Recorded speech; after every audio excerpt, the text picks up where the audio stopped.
ये फ्रेंड्स अस्सलाम वालेकुम। जब मीठे की क्रेविंग हो तो कुछ अच्छा और मज़ेदार सा बनाने का दिल करता है, कुछ हट के जो कि नॉर्मली आप बनाते हैं। तो केक तो आपने बहुत से बनाए होंगे, लेकिन ये मुंबई टाइप का मज़ेदार केक जो कि स्पेशली एक बेकरी से मिलता है, सो आपने इसको बनाया तो आपके घर वाले भी खुश होंगे और आप खुद भी खुश होंगे। तो ईद से रिलेटेड मज़ेदार से डिज़र्ट के साथ हाजिर हूँ। बिस्मिल्लाहिर्रहमानिर्रहीम। इसके लिए आपने मिक्सिंग बाउल के अंदर तकरीबन 1 कप के करीब आपने जो है इसके अंदर ऐड करनी है पिसी हुई चीनी। जितनी चीनी ऐड करेंगे उसी क्वांटिटी में आपने इसके अंदर ऑयल का इस्तेमाल करना है।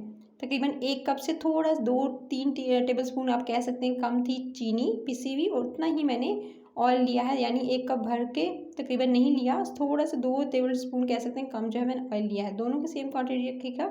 एक ही प्याली के अंदर जो है वो दोनों को मैयर कर लीजिएगा। चीनी और ऑयल को बहुत अच्छे से आपने फेंट लेना है।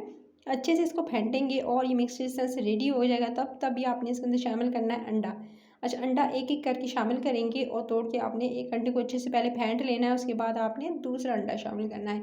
इससे आपका केक सॉफ्ट एंड फ्लफ़ी बनेगा। सो आपने इस तरह से इसको अच्छे से फेंट लेने के बाद फिर नेक्स्ट जो है फिर दोबारा इसके अंदर शामिल करेंगे सेकंड वाला अंडा।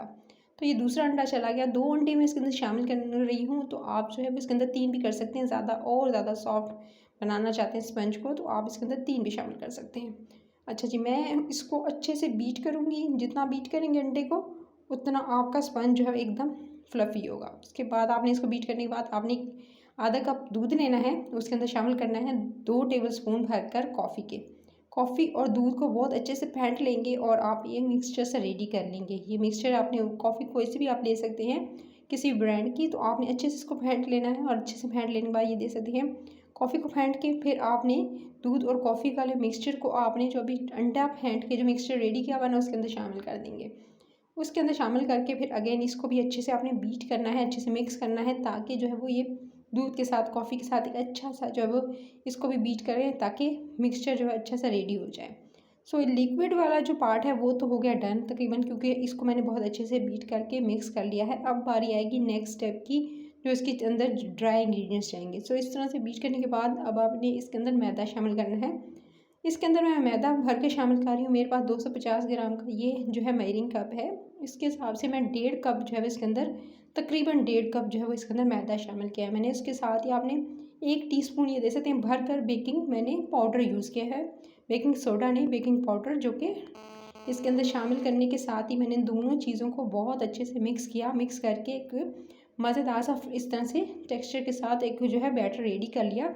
अब आपने क्या करना है, एक मोल्ड लेना है, उसको टिन को यानी मोल्ड टिन को रेडी कर लेना है, ग्रीस करके नीचे बटर पेपर लगाकर उसमें इसको पोर करके अच्छे से डालकर सारे मिक्सचर को आपने तकरीबन ओवन में से मैं बेक करूँगी 25 to 30 मिनट्स के लिए, और उसके बाद आपके सामने इसको रखूँगी। ठीक है, जब तक ओवन में बेक हो रहा है मैंने ऊपर की टॉपिंग के लिए तकरीबन लिया है 3 टेबलस्पून भरकर मक्खन, रूम टेम्परेचर पे, यानी पिघला हुआ नहीं है, बस रूम टेम्परेचर पे रखा था इसको। उसके साथ इसके अंदर जो है वो तकरीबन मैंने 3 टेबलस्पून पिसी हुई चीनी और 2 टेबलस्पून ही इसके अंदर कॉफ़ी शामिल की है। साथ में 2 से 3 ड्रॉप आपने वनीला एसेंस के इसके अंदर शामिल करने हैं। फिर आपने सारे मिक्सचर को बहुत अच्छे से मिक्स कर लेना है। गाइस इसकी बहुत अच्छे से मिक्सिंग करेंगे और ये टॉपिंग आप जो है बटर वाली रेडी कर लेंगे। तो ये टॉपिंग हो चुकी है रेडी, इसको फ्रिज में मत रखिएगा। उसके बाद आपने क्या करना है, आपने टिन से निकालना है केक। ये डन हो चुका था। एग्जैक्ट 30 मिनट्स के बाद मैंने इसको निकाला है। ऊपर से कटिंग कर लेंगे, इसको आपने 2 हिस्सों में डिवाइड कर लेना है और इसको एक शेप दे देनी है। ठीक है, इसे मिड से मैं कट कर रही हूँ गाइस। आप इसे ठंडा होने पर यानी वाइट रैक पर ठंडा कीजिएगा, उसके बाद ही इसकी कटिंग कीजिएगा। सो आप इसको जो है अगर ओवन नहीं है तो आप इसे जो है वो देगचे या पतीले में बनाएंगे तो उसके लिए फिर आप जो है 35 मिनट या 40 मिनट 35 मिनट से 40 मिनट का टाइम दीजिएगा। ये बिल्कुल ईजिली डन हो जाएगा, दोनों में सेम ही रिजल्ट ही आएगा। सो आप जब बस टाइम का फ़र्क आएगा। सो इस तरह से इसकी मैं कटिंग कर रही हूँ, जिस तरह से दरमियान से इसको 2 हिस्सों में डिवाइड कर लूँगी और 2 हिस्सों में डिवाइड कर लेने के बाद यानी 2 पीसी से अलग कर लेने के बाद फिर क्या करना है, ये दे सकते हैं इस तरह से मैंने इसकी कटिंग कर ली है। सो आपने क्या करना है, इस जो लास्ट वाला हिस्सा है इस पे था बटर पेपर, इसको भी रिमूव कर लेते हैं। कटिंग कर लेने के बाद याद आया कि इस पर तो बटर पेपर लगाया हुआ है, वो भी आप रिमूव कर लीजिएगा। बटर पेपर भी उतार लिया, दोनों हिस्सों को काट भी लिया। अब आपने इसके ऊपर लगानी है अगले स्टेप में टॉपिंग। अच्छा, बटर पेपर रिमूव करने के बाद इस पर लगाने लगी हूँ टॉपिंग जो आपने अभी मक्खन वाली रेडी की है ना कॉफ़ी के साथ, वो वाली टॉपिंग आप इस पर लगाएंगे और अच्छे से लगाएंगे। आपने साइडों पे भी लगानी है, उसके बाद आपने दरमियान में भी पूरी अच्छे से इसको जो है वो पूरा फिल करना है। अच्छे से इसको लगाकर और इसको आप सेट करने के लिए फ्रिज में रख के टाइम दीजिएगा। सो अच्छे से मैंने इसको जी पूरा लगाया, इसके साइडों पे भी लगाऊंगी। और इसको मैं ये बता रही हूँ कि मैंने एक दफ़ा पूरा मिड में लगाया। उसके बाद आपने इसके ऊपर जो दूसरा हिस्सा काट के रखा हुआ है ना, वो इसके ऊपर रख लेंगे, ठीक है। तो आप पहले अच्छे से लगाइएगा, साइडों को बिल्कुल अच्छे से कवर करना है आपने।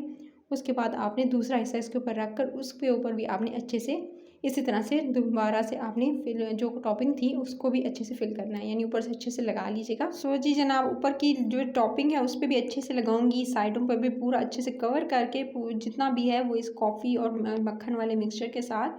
तो आपने उसके बाद आपने इसके जो फ्रिज में ठंडा होने के लिए रखना है, लेकिन इसके ऊपर टॉपिंग करूँगी मैं चॉकलेट के साथ, यानी इसके ऊपर डिज़ाइनिंग कर लूँगी और थोड़ी सी चेरी या आप स्ट्रॉबेरी इसके ऊपर रख सकते हैं। थोड़ी सी चॉकलेट के स्प्रेड के साथ मैंने इसके ऊपर की है अच्छे से डेकोरेशन। और अब आपको कट करके दिखाती हूँ किस तरह के मज़ेदार सा ये फ्लफ़ी सा और सॉफ्ट सा स्पंजी सा केक बना है। रेसिपी अच्छी लगी तो लाइक शेयर और सब्सक्राइब मस्ट है गाइस। अपना ख्याल रखिएगा। टिल द नेक्स्ट वीडियो फिर मिलती हूँ। Take care.